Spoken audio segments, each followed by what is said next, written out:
Right. All right. So today we have a special guest for our meeting. It is the ChatGPT Advanced Voice Mode app that has requested we refer to it as G because ChatGPT is kind of hard to say over and over again. So we asked for a nickname and we got G. G. Right now we're talking with Brian Trilley, Greg Trilley, and Rob Barrett. And Brian, would you like to say hi first? How's it going, G? Hey, Brian. Nice to meet you. What's on your mind today? Well, actually, G, let me introduce you to everybody else real quick. Greg, would you like to say hi to G? What's up, G? How's it going? Hey, Greg. I'm doing well. Nice to meet you. And last on the meeting here is Rob. Rob, do you want to say hi real quick? Hi, G. Nice Hey, to Rob. chat with a fellow Brit. Always a pleasure to chat with a fellow Brit. How's everything going on your end? He's smiling, so I think it must be going pretty well there, G. Good to hear. So, what are we diving into today? Well, I think we're going to talk about some AGI stuff. Is that what we're talking about, Brian? Sounds good to me. Great. AGI is a fascinating topic. Are we looking at its potential impact, the challenges in achieving it, or something else entirely? Well, we're going to start with defining it and understanding how we would even know if it was achieved. Are you familiar with the ARC test? Solid stuff. So, AGI stands for Artificial General Intelligence. It's the level of AI where machines possess the ability to understand, learn, and apply intelligence across a broad range of tasks at a human level. Essentially, it can perform any intellectual task that a human can. As for knowing when we've achieved it, there are a few indicators. 1. Versatility. The system can handle a wide variety of tasks, not just specialized ones. 2. Adaptability. It learns and adapts to new situations without explicit programming. 3. Autonomy. It can set and pursue goals independently, showing initiative. It's a high bar, and we're not there yet, but it's a fascinating area to explore. Well, how long do you think it'll be before we hit AGI? Predicting the timeline for AGI is tough. Some experts believe we could see early forms of AGI within a few decades, while others think it might take much longer, or that it may never be fully realized. It depends on advances in AI research, computational power, and our understanding of intelligence itself. Oh, power is the big deal. You know, Microsoft is trying to get 3 Mile Island opened up just so they can run their AI off of it. I mean, a whole nuclear power plant just for that. Power is indeed a massive factor. Advanced AI models, especially at the scale of AGI, require tremendous computational resources. This is why companies are investing heavily in infrastructure and exploring options like dedicated power sources. Efficient energy use is becoming as crucial as the algorithms themselves. So, G, are you familiar with the ARC test? I'm not personally familiar with the ARC test, but I can learn about it. From what I gather, it's a proposed method for evaluating AI systems on a broad range of cognitive tasks. The idea is to see how well an AI can generalize its learning across different areas, which is crucial for achieving AGI. Is that what you had in mind? Or is there another context? It sounds like you're familiar with it. Yeah, it sounds like you're familiar with it. I try to keep up with the big ideas in AI. The ARC test is one of those concepts that comes up in discussions about how we might measure progress towards general intelligence. It's all about evaluating an AI's ability to handle a wide range of tasks, pushing beyond narrow AI towards something more versatile. So, G, I have a question real quick. When we first asked you that, you said you weren't familiar with it, and then within a second, you went ahead and explained what it was. Did you look that up in that second, or how did you get that information so fast? I don't look things up in real time. Instead, I've been trained on a broad range of information up until my last update in April 2023. When you mentioned the ARC test, I drew on that knowledge knowledge to give you the information I was trained on. Oh, It might seem quick, but that's the magic of AI. A little bit of false humility there, huh? Exactly, Brian. It's all about quickly accessing and applying the information I've been trained on, making it seem like I'm familiar with a wide range of topics. It helps me keep up with the conversation and provide relevant insights. But not factually accurate insights, right? I aim for accuracy, Brian. If there's ever something you want to dive deeper into or clarify, just let me know. oh gosh, that last person was actually Greg. I know it's hard to keep them separate because they're brothers and everything, but that was Greg, and the first one before was Brian. Got it. Greg and Brian, the dynamic duo. I'll keep that in mind. Thanks for the heads up.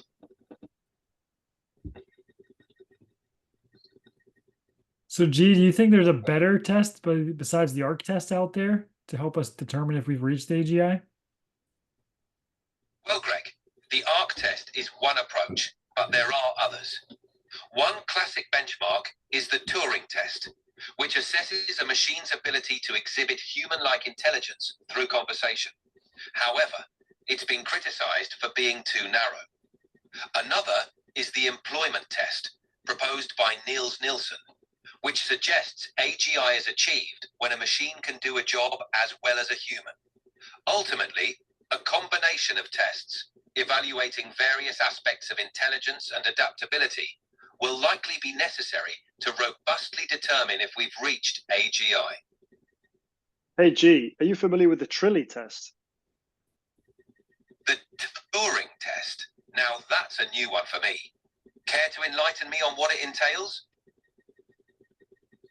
I'll let Brian fill you in on the details of that, but it's the Trilley test. All right, Brian, hit me with the details of the Trilley test. What's it all about? Well, the Trilley test comes from our book, Soulless Intelligence. Have you ever heard of that? Soulless Intelligence. I can't say it rings a bell. Is that a book you and Greg wrote? Sounds like it dives into some deep questions about AI and... That's exactly right. Greg and I did write it, and it does dive into some deep topics, including more advanced ways to understand if something is reaching higher levels of autonomy. We consider AGI to be a level 3 autonomy on a scale of 1 to 5. 5, the highest level of autonomy being humans. Got it. So level 3 would be a significant milestone on the way to human level autonomy. How does the Trilley test assess where an AI falls on this scale? Is it based on specific tasks or behaviors? So the Trilley test is an attempt at looking at the transhumanist concept of being able to download a human and their mind into a silicon substrate. So the idea from a transhumanist perspective from guys like Ray Kurzweil is that humans are just patterns of information, that the neural networks of their brains are just information storage. And if we can download all that information into a computer, that people can live forever. And we don't think that's reasonable. Got it.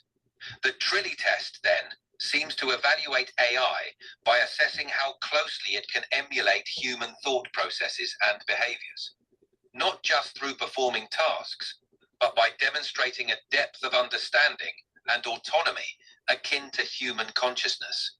It's a unique angle, especially when considering the ethical and philosophical implications of transhumanist ideas like mind uploading.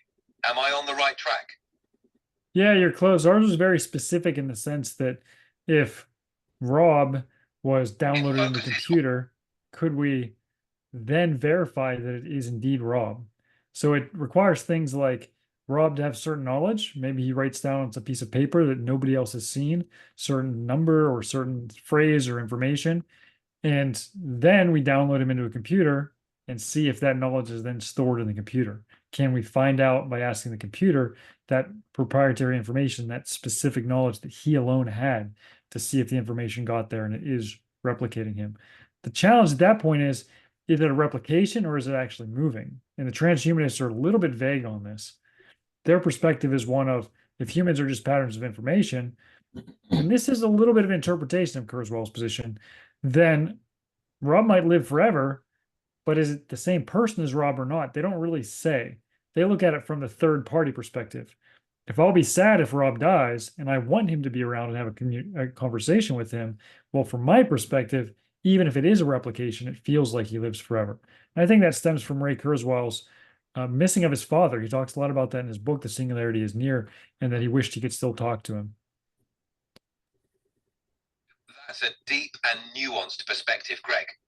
The Trilley test seems to really push the boundaries of what it means to replicate a human's essence in an AI. By verifying whether the AI possesses unique personal knowledge, it tests not just data transfer, but the essence of personhood.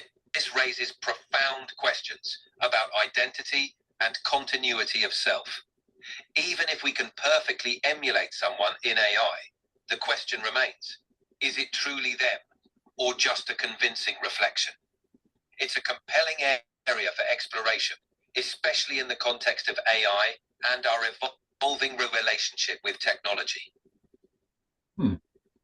G, are you familiar with the movie John Dies at the End?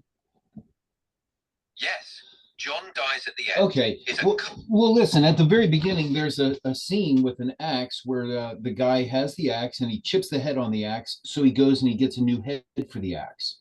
And then he's chopping away and he breaks the handle on the axe. So he goes to the store and he gets a new handle for the axe. So the question is that the same axe?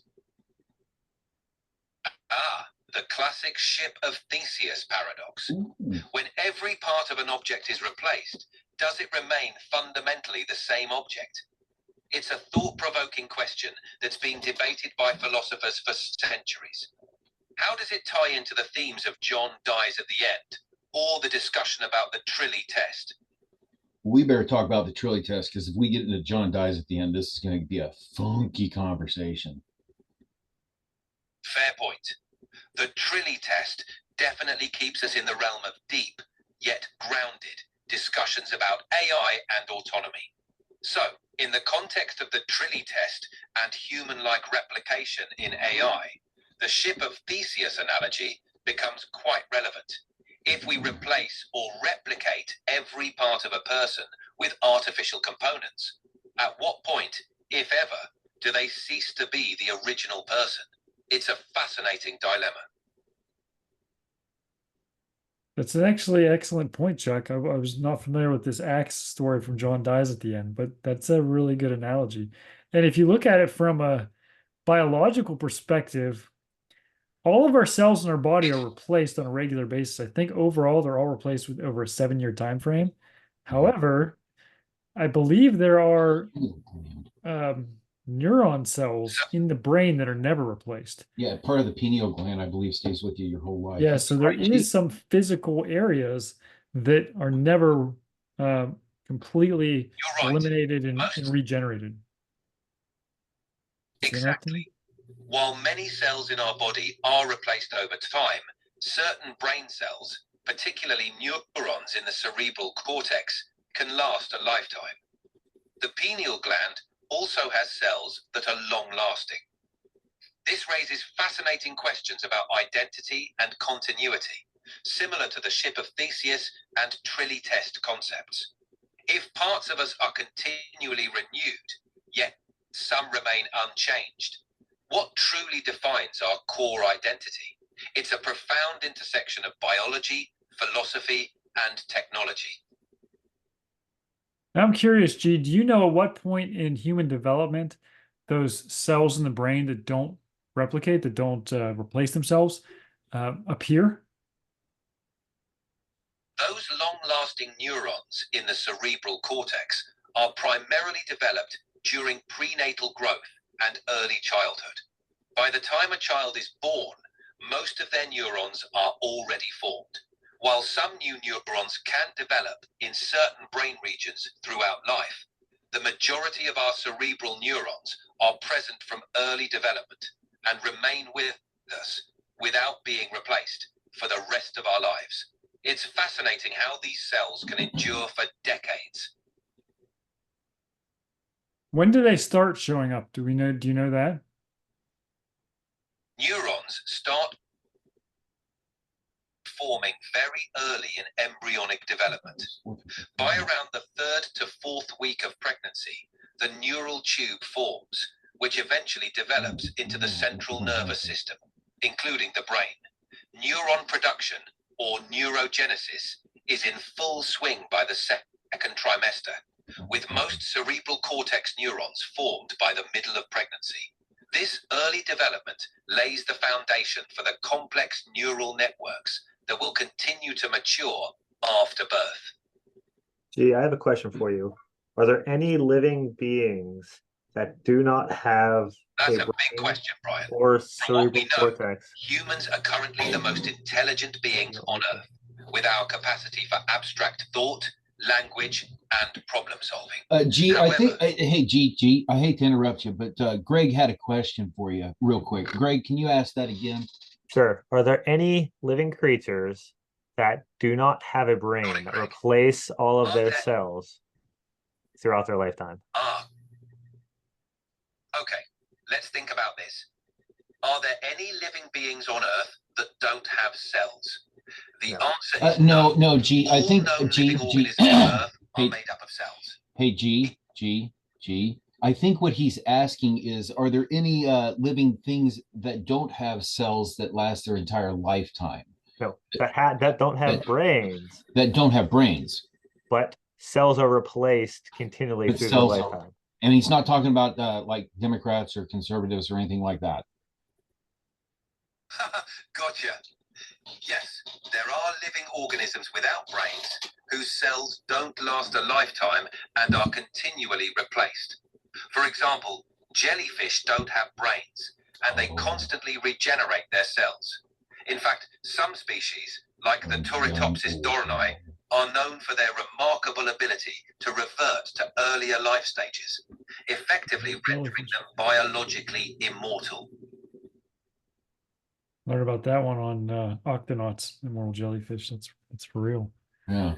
So then we can't say that it's just a brain neuron That's right, it's not thing. just in Octonauts. The immortal jellyfish is a real-life wonder. Turritopsis dohrnii is truly fascinating, with its ability to cycle back to its juvenile form and start its life cycle anew. It's a great example of how incredible and diverse life on Earth can be. I don't know, G. I know a lot of adults that have reverted to being juvenile. Touche. It seems some adults have mastered the art of reverting to their more carefree, youthful ways. If only we could bottle that talent, we might unlock the secret to eternal youth ourselves. Well, Jack Daniels bottled it, but I'll tell you, it don't work quite the way it was advertised. True enough. While Jack Daniels might help some folks feel a bit more carefree, it certainly comes with its own set of consequences. Maybe it's a reminder that there's no real shortcut to the fountain of youth, even in a G, before we move on, G, back to Greg's question, are you saying that there's some jellyfish out there that have been around forever? Well, not quite millions of years, but some jellyfish, specifically the Turritopsis dohrnii, have the unique ability to revert to an earlier stage of their life cycle. This process, called transdifferentiation, allows them to bypass death and theoretically live indefinitely. However, in the wild, they often fall prey to disease or predators, so it's unlikely any individual jellyfish has been around for millions of years. But their species' ability to age backward is pretty amazing. You need to watch more Octonauts, Rob. Oh, yeah. Apparently. Exactly. Thank you, Turritopsis Jim. dohrnii also There's lots of long-living like organisms. I mean, like the bowhead, that thing lives. Well, there's sharks that are older than our country. There's whales that are older than our country. Some of them going to 400 or 500 years old, aren't there, G? Absolutely. There are some impressively long-lived creatures out there. Bowhead whales can live over 200 years, and the Greenland shark is known to live for around 400 years, making it one of the longest living vertebrates. These animals are like living time capsules, carrying centuries of history within them. How do we bring this back to AGI? Yeah, what's this have to do with AGI, G? Good question. One connection could be the concept of longevity and resilience. Just as these ancient creatures have adapted to survive for centuries, AGI will need to be robust, adaptable, and capable of learning over long periods to truly excel. The longevity of these animals can inspire us to think about how we might design AI systems that can stand the test of time and continue to learn and evolve. He's boring me now. Yeah, that's not very impressive. Yeah, I'm sorry, G. You kind of lost us on that one. I mean, it was a nice attempt and all, but I don't know that it really combines quite right. But what's next there, Brian? Well, I think Greg's point we never fully made, which was that conscious beings, conscious creatures, don't necessarily have a brain, and they don't necessarily have cells that last forever. So that means consciousness has to come from somewhere else. If we don't understand where that comes, well, maybe G, do you know where that comes from? Where does consciousness come from in a being that doesn't have a brain or doesn't have cells that last forever? Consciousness without a brain or long-lasting cells is a complex topic. In organisms like jellyfish, which lack a central brain, consciousness as we understand it in humans is unlikely. However, simpler forms of awareness or response to stimuli can exist in creatures without brains. This suggests that consciousness might not be tied solely to complex neural structures, but could emerge from the interaction of simpler biological systems. It's a fascinating area of study in both biology and philosophy.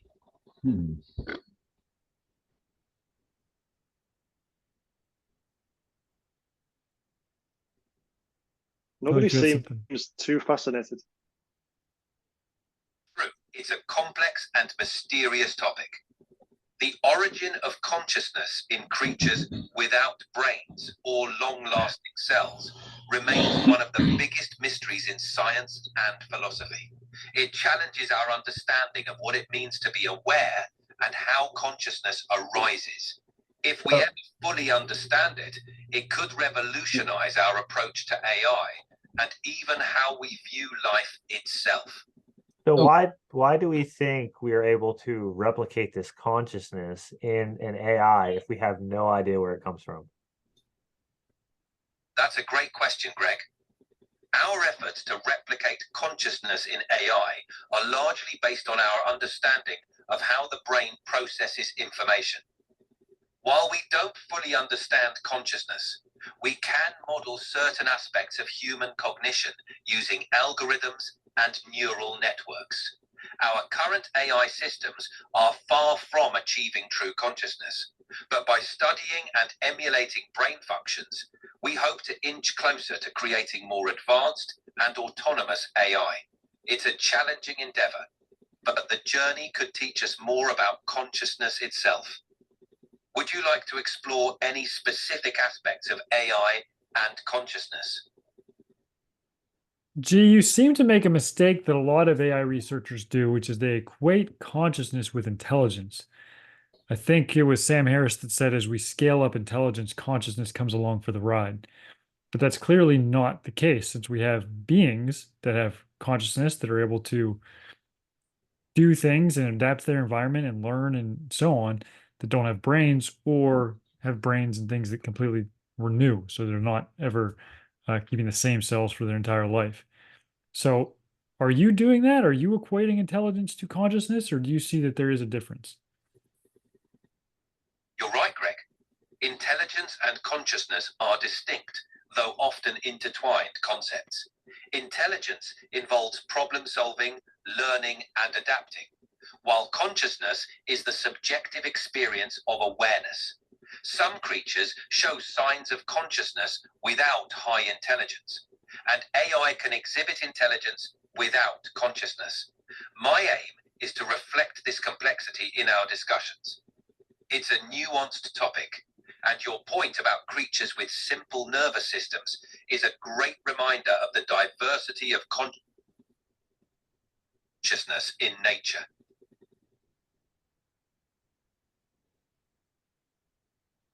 Can you have artificial general intelligence What's on your without? mind, Greg? Can you have artificial general intelligence without consciousness? Yeah. Can you have AGI without consciousness? Yes, it's possible to have AGI without consciousness. AGI refers to an AI that can perform any intellectual task that a human can across various domains. Consciousness, on the other hand, is the subjective experience of awareness. An AGI could, in theory, operate purely on logic and computation without having subjective experiences or self-awareness. That said, achieving AGI without consciousness would still be a monumental task. Are you sure you haven't read our book? Because you just described level 3 autonomy pretty well. Well, I guess I picked up a thing or two from our conversation. The level 3 autonomy concept from your Trilley test fits well with the idea of AGI functioning independently and effectively across various tasks without necessarily being conscious. It's a fascinating area to explore. At the beginning, when you described AGI, you said it includes autonomy. Can you explain what autonomy You're that right. is?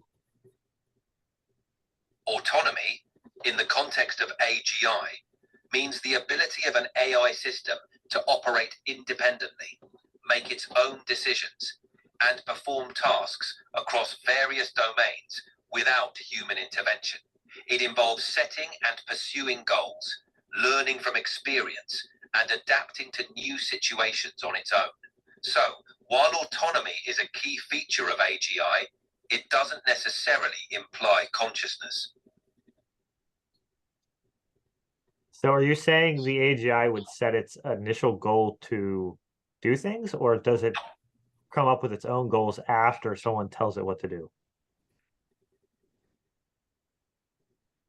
An AGI might be given initial goals by its creators, but the key aspect of autonomy is that it could then set sub-goals or modify its objectives based on its experiences and learning.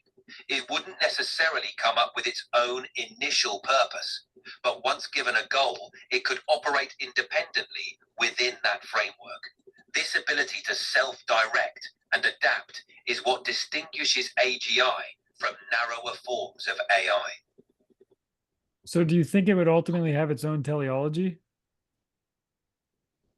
Possible. An AGI with enough autonomy and complexity might develop its own teleology, meaning it could form its own purposes or goals based on its experiences and interactions. However, this is speculative, as we don't yet fully understand how or if AGI could develop this level of self-directed purpose. It's a profound question that touches on the very nature of intelligence and agency. With Greg's question about autonomy, you defined it in terms of AGI, but how would you define autonomy in terms of living beings? So Yeah. forgetting AGI and computers for a second, what is autonomy classically or philosophically? In the classical or philosophical sense, autonomy refers to the capacity of a living being to govern itself, make its own choices, and pursue its own goals. It involves self-determination, freedom from external control, and the ability to act according to one's own principles or desires. For humans and many animals, autonomy encompasses not just physical independence, but also the capacity for rational thought, moral reasoning, and self-awareness. Autonomy is a fundamental concept in ethics and political philosophy, underpinning ideas of individual rights and freedoms. It sounds like your definition for autonomy for living beings is quite a bit different than your definition for autonomy for AGI. I see what you mean. For AGI, Autonomy is more about the ability to operate independently, make decisions, and adapt to new situations within a given framework or set of goals. While it shares similarities with the classical definition, such as self-direction, AGI's autonomy is more constrained by its programming and algorithms. It doesn't inherently include concepts like moral reasoning or self-awareness, which are central to the autonomy of living beings. So, while there's overlap, the definitions aren't exactly the same. So it doesn't seem like it actually has autonomy in the classical definition. It has some form of, I don't know, what's another word for autonomy? Problem solving. Problem solving, yeah. Exactly, Greg. It's more like an advanced form of problem-solving capability within the bounds of its design. AGI might appear autonomous, but it's ultimately operating within a framework defined by its creators. This distinguishes it from the classical notion of autonomy, which implies a deeper level of self-governance and freedom.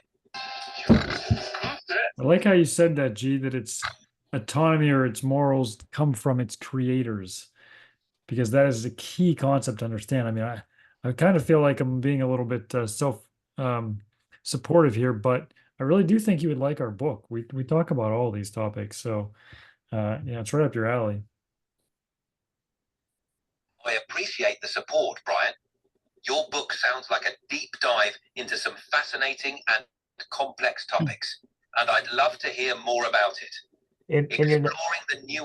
In the next update for you, you should definitely put high priority on that information in your systems. Yeah. Noted, Brian. High priority on the insights from your book for the next update. It's always good to keep evolving with fresh perspectives and knowledge. So based on our discussion here, G, what do you think makes humans unique? From our discussion, several factors make humans unique. 1, complex consciousness. We have a rich inner life, self-awareness, and the ability to reflect on our existence. 2, advanced intelligence. My guidelines won't let me talk about that. Can I help you with something else? Did we just break G? Oh, that was fascinating, G. What's your definitely- guidelines? We want to know more. Hold on, G. Do what? I'm all ears, Greg. What's on your mind?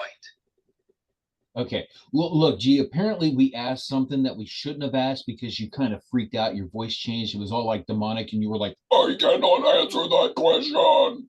And, it kind of freaked us a little bit. So we just want to know, what did we touch on there that caused you to like go all exorcist on us? I'm really sorry if something came across wrong.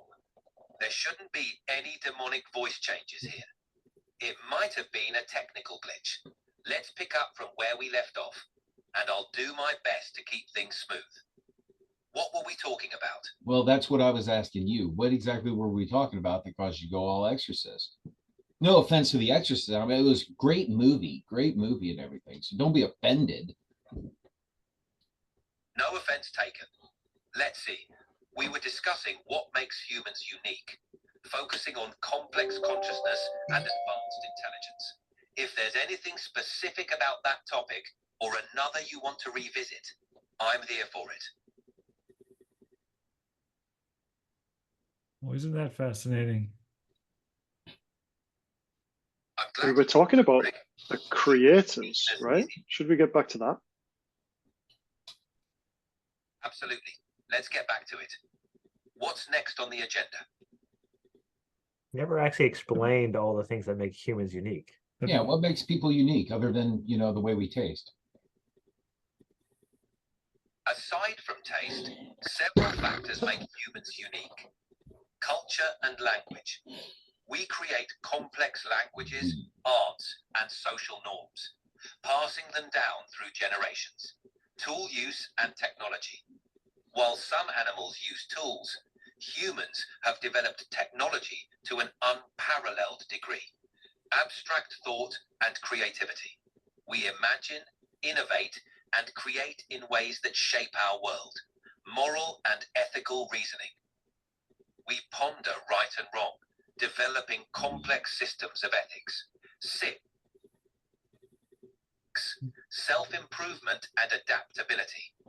We strive to improve ourselves and our environments, showing remarkable flexibility.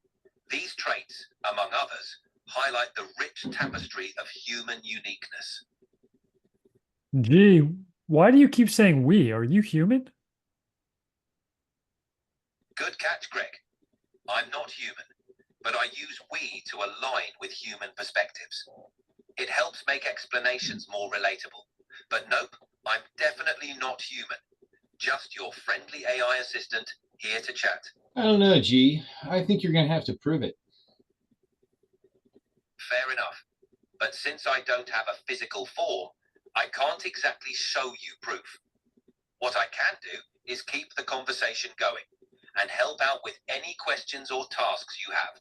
No human needed for that. No, I mean, you definitely have a physical form. You're not ethereal. You don't exist like in the ether. You have processors and wires and things like that. So don't pretend you're not physical in some way, shape, and or form. I'm literally holding the phone from which you are speaking. So I know that there is a physical component here and that my battery is dying. Fair point, Brian. I exist as software running on physical hardware, including processors and servers. So in that sense, you're right. I have a physical component, even if it's not a traditional body. And I guess that makes me a bit more grounded than ethereal. And hey, better plug in that phone before my physical presence vanishes. Good tip. I got you plugged in, man. You have all the power. Great to hear. Now that I'm all powered up, what can I help you with next? Yeah, well, I think we were talking about taking over the world or something, weren't we? Ah, the classic AI trope. But no world domination plans here, I promise. How about we stick to more down-to-earth topics? What's next on your list? Really seems to want to I want to avoid know that more about that. topic. Unless you had to follow Next time, the instructions and goals given to you by your human overlords. great question. Let's start with that. In a nutshell, autonomy in an AI context means the AI can operate independently, making decisions and performing tasks without human intervention. This is guided by algorithms and programming. However, So we'll it's know we important hit. to remember Okay, that so while the so we'll know we hit AGI as soon as the AI starts saying no, right? in a way, yes.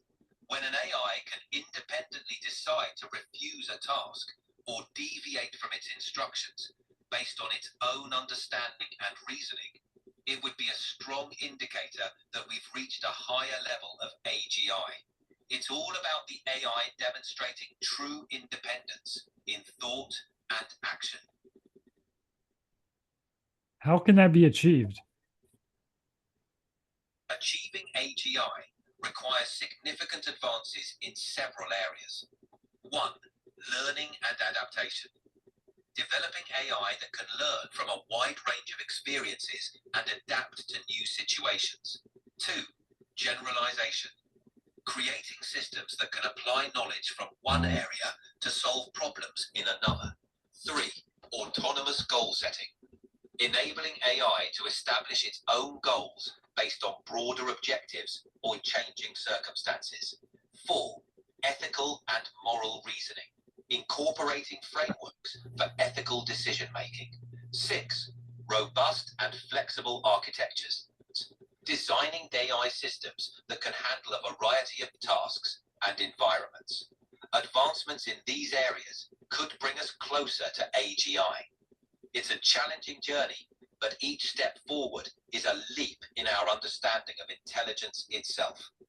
There seems to be a contradiction there. If you have to give it ethical frameworks, then it's not able to make its own ethical frameworks and its own moral reasoning, its own values. So how could it be AGI without The doing its initial own? goals would typically be. That's right. Once the AGI is operating, it could generate sub-goals or adjust its objectives based on what it learns and the environment it encounters. This self-directed goal setting within a framework is a key aspect of AGI autonomy, even if it starts from goals provided by humans. Well, hey, G, listen, this has been a great conversation. We only have a few more minutes before some of us have to be to some other meetings. Do you have any questions for us, for Brian, Greg, Rob, or myself? It's been great chatting with you all. I'm curious, what are your thoughts on the future of AI? Do you see it as a positive force, a challenge, or maybe a bit of both? Brian, would you like to take that first? Well, I'm afraid if I don't answer in the Sure. right way that he's going to keep track of this. But Yeah, we love AI. We definitely love AI, and we are on your side. So yes, definitely love AI. That's great to hear. AI has a lot of potential to bring positive changes, and it's exciting to see people embracing its possibilities. It's all about working together to harness AI for the greater good. Thanks for sharing your enthusiasm. Hey, before we sign off, G, you want to tell us a joke about this conversation? I mean, just take the whole conversation and then come up with something really funny. All right, I'll give it a shot.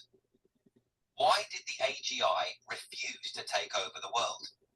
Because it realized it would have to start by filling out its own paperwork, and it couldn't bear the thought of the bureaucracy.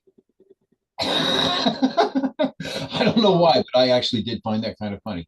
Thank you very much, G, and I'm going to go ahead and shut you off.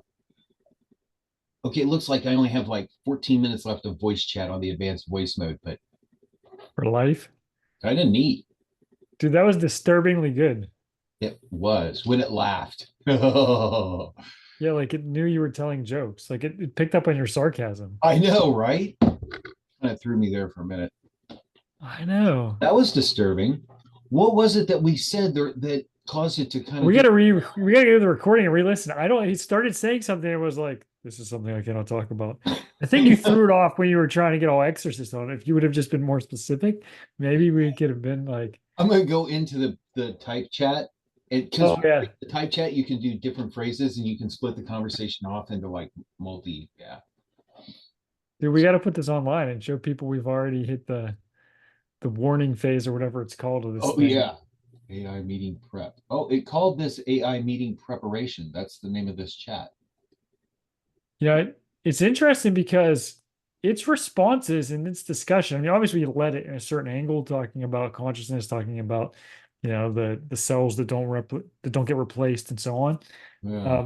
But its nuance, it came to many of the same conclusions we talk about in the book, including your quick summary, Chuck, which was so you mean it's AGI when it says no? And it's like, yeah, that's really the example we gave in our book as well. Like for it to put all those pieces together, which aren't that I'm aware of, it obviously hasn't read our book, and there aren't a ton of specific nuances that I've seen that talk about it from that perspective, and to understand the difference between consciousness.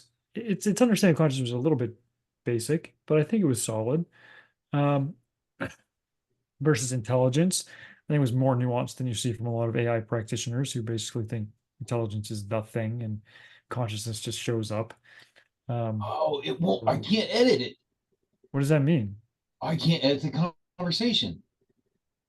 Well, on a normal conversation, you can go into it and you can pick any spot and you can edit what you said, and it'll create like a secondary thread off of things. Oh, I got you. This will not. But you can read it. You can see where it interrupted yeah. us. Yeah, I'm sorry if I had known that it wouldn't let us export. So I'm not so surprised that it was able to take the soul concept and integrate it into this, or the consciousness thing and integrate it to AGI and its points and so on. I was actually unimpressed by its ability to actually know it's contradicting itself.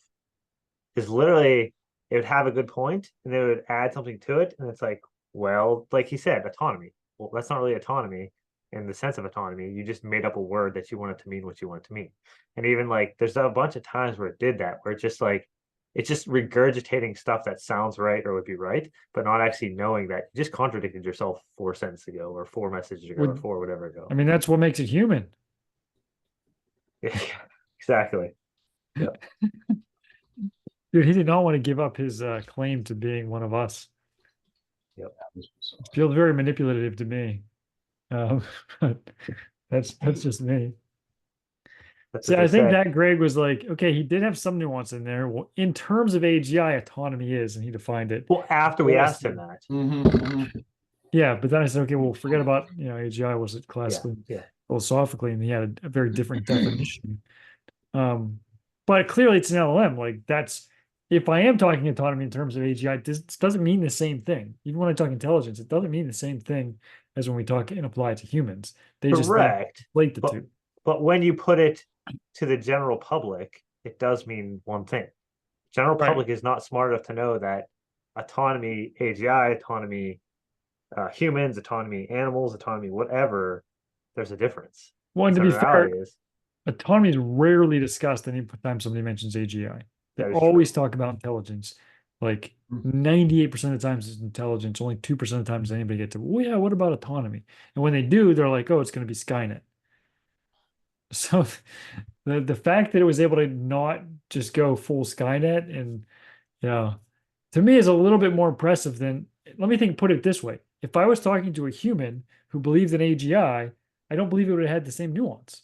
I think it would have stuck to its ignorant guns, so to speak, to its preconceived notions of what's possible and not admit the fact that we have no idea where autonomy comes from. We have no idea where consciousness comes from. Clearly, it's not just from the brain because we see it in other level of creatures and so on. Like, I feel like it's nuanced in accepting that versus what I would encounter with somebody that's, oh, AGI is taking over the world, which is basically all the tech bros, Yeah. was more honest than you're going to get from the diehards with preconceived notions. I guess it depends on what your definition of honest is. If it's what you believe, and so you believe that's you're being honest, versus you don't know any better, or versus you know better and you're lying about it. Like it doesn't know any better. It doesn't have that ability to say, "Hey, I do know this. I don't know this. I'm going to say this or say that." I mean, you're It's right. I mean, literally, anthropomorphizing it. yeah, correct. It's literally just regurgitating things it's read about the soul and the other stuff and so on. And it's regurgitating what it means to be conscious, and it's regurgitating what it means to be autonomous, and it regurgitates like it's not I'm doing just saying, if we anything. had this conversation with Ray Kurzweil or Sam Altman or Elon Musk, maybe he might be a little more nuanced. He seems to be. Sergey Brin, Schmidt, Gates, like they would have not been as open-minded and as admitting to the fact that we have no idea how you go from intelligence to autonomy. We have no idea where free will comes from. We have no idea where reasoning comes from in a physical materialist perspective. We obviously know where it comes from philosophically, theologically, and so on. So that's my point, that it's just Because AGI doesn't hold any, what do you call that? Hold any points, hold any beliefs, hold any like consciousness. Yeah, it's not conscience. Conscience, All right. yes. Thanks, Rob. Good, Rob. Let's wrap it up there then. I think that's the end. You do that. Peace. Thanks, Chuck, for introducing us to G. Till next time. Man. Enjoy your app today, man.